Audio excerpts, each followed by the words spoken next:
How to fix cannot receive calls in Samsung Galaxy S26 Ultra. First of all, restart device. Swipe down, open quick setting panel. Click on power off button icon. Click on restart. Again, click on restart. Restart your phone. Now go back. After that, turn off do not disturb.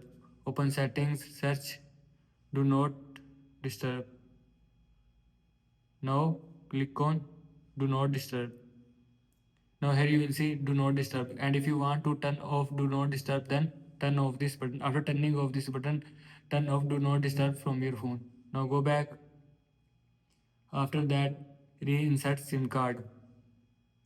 After reinsert SIM card, after that reset network settings. Open settings, scroll down, click on general management, click on reset, scroll down, click on reset mobile network settings.